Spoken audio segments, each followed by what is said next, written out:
안녕하세요, 블로소득입니다. 이번 영상에서는 다음에서 티스토리 블로그로 수익 내는 방법에 대해서 알아보도록 하겠습니다. 가장 기본 중에 기본이기 때문에 이걸로 수익을 못 낸다면 다른 플랫폼 네이버나 구글로 수익 내기도 사실 굉장히 좀 어렵게 느껴질 수가 있어요. 그래서 이 다음에서 1차적으로 좀 수익을 내고 난 다음에 네이버와 구글을 노리시는 것을 추천을 드리겠습니다. 다음에서 티스토리로 수익을 내는 방법은 첫 번째는 우선 티스토리를 개설해야겠죠. 티스토리를 개설합니다. 그리고 두 번째, 글 한 개를 작성을 합니다. 세 번째, 약 40에서 42일 정도 기다립니다. 그러면 내 글이 상위 노출이 되는지 확인을 해서 된다 하면 이때부터 이제 글을 작성하면 되고요. 글을 작성해서 수익을 얻으면 됩니다. 굉장히 간단하게 설명을 드렸는데 여기서 빠진 게 있다면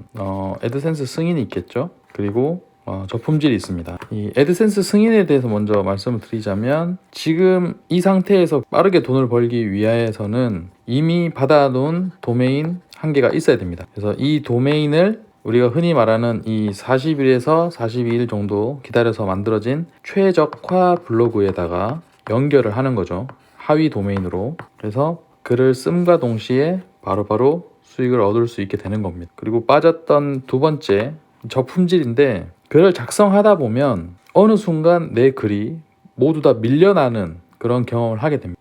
사이트라는 명령어와 함께 내 주소를 치면 다음에서 내 주소가 안 보이거나 혹은 게시글이 안 보이는 그런 상태를 저품질이라고 하는데, 이 저품질에 빠지게 되면 사실상 이 티스토리 개설한 거는 폐쇄를 하는 게 맞습니다. 물론 가만히 냅두면 네이버나 구글, 빙 이런 곳에서 긁어가긴 가요. 하지만 이 다음에서 수익을 내기 위해서 썼던 글들은 대부분 다 좀 고단가 키워드들이 많기 때문에 이런 검색 엔진을 노리기에는 아무래도 좀 어려움이 있습니다. 여기서 팁을 좀 몇 가지 말씀을 드리자면, 티스토리를 개설하는 것은 총 계정당 10개까지 가능한데 운영할 수 있는 티스토리는 계정별로 5개가 되죠. 총 10회, 이 10개이자 10회를 만들 수가 있는데, 재미있는 것은 이렇게 개설을 했다가 같은 아이디로 다시 재개설을 할 수가 있습니다. 이걸 좀 더 자세히 설명을 드리자면, 예를 들어서 불로소득이라는 티스토리를 개설을 했다가 저품질을 먹어서 다시 폐쇄를 하고 재개설을 했다고 가정을 해볼게요. 이렇게 되면 폐쇄를 하게 되면 약 5일 동안 이 불로소득이라는 아이디를 쓸 수가 없게 됩니다. 그리고 난 다음에 5일이 지나면 바로 재개설을 할 수가 있죠. 근데 다른 사람이 할 수도 있습니다. 그래서 이 5일 정확하게 잘 체크를 했다가 재개설을 하시면 되고, 여기에 대한 장점은 뭐냐 하면 이건 하나 팁인데, 최근에 네이버 보시면 웹사이트 영역에 티스토리들이 딱 들어가면 아이콘, 이거 파비콘이라고 하죠. 파비콘. 이 파비콘이 일괄적으로 다 티스토리 모양으로 되어 있어요. 근데 이렇게 재개설을 하게 되면 웹사이트로 간주를 하게 돼서 지구본 모양으로 되어 있어요. 지구본 모양. 이렇게 지구본 모양으로 되어 있는 걸 확인할 수 있어요. 이 말은 HTML 태그를 통해서 파비콘을 바꿀 수가 있습니다. 이게 무슨 말이냐? 그러니까 이 T라고 적혀 있는 이 아이콘을 이 재개설을 하게 되면 다른 아이콘으로 바꿀 수 있는 거죠. 왜냐하면 웹사이트로 인식을 하기 때문에, 티스토리가 아니라. 이거는 제가 직접 해본 거라서 한번 해보시면 좋겠고, 네이버 검색을 해보시면 아시겠지만 간혹 국가 정부 사이트인 것처럼 보이기 위해서 태극 무늬를 이런 파비콘에다가 쓰는 사람들도 있어요. 저는 추천드리진 않지만 그런 식으로 자기가 원하는 파비콘으로 꾸밀 수 있기 때문에 이 티스토리를 그냥 쓰는 것보다는 제가 생각할 때는 이렇게 폐쇄를 한번 했다가 재개설을 하는 것을 추천을 드리겠습니다. 자, 이렇게 해서 이제 최적화가 됐습니다.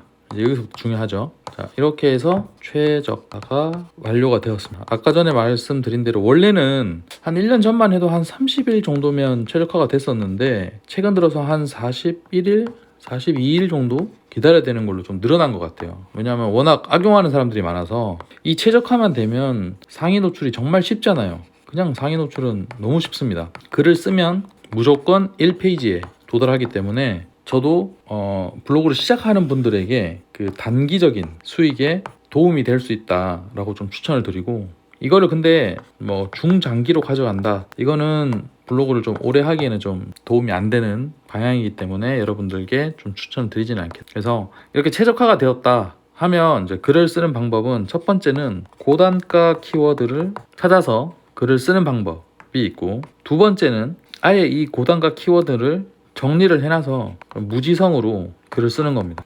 이 두 개의 차이는 뭐냐 하면, 부업을 하는 사람 입장에서는 첫 번째는 굉장히 시간이 많이 소비가 되는 그런 거고, 그래서 개인적으로는 이 두 번째 단계를 좀 추천을 드리겠는데, 좀 여유가 있을 때 고단가 키워드를 아예 정리를 하는 겁니다. 한 50개 정도 정리를 한 상태로 앉았을 때 무지성으로 글을 쓰는 겁니다. 하루에 한 2개에서 3개 정도 글을 써두는 겁니다. 그래서 이 방법으로 그냥 계속 글을 쓰는 거예요. 왜냐하면 글을 써도 바로바로 상위 노출이 되기 때문에 이거는 뭐 누가 가르쳐 줄 필요도 없습니다.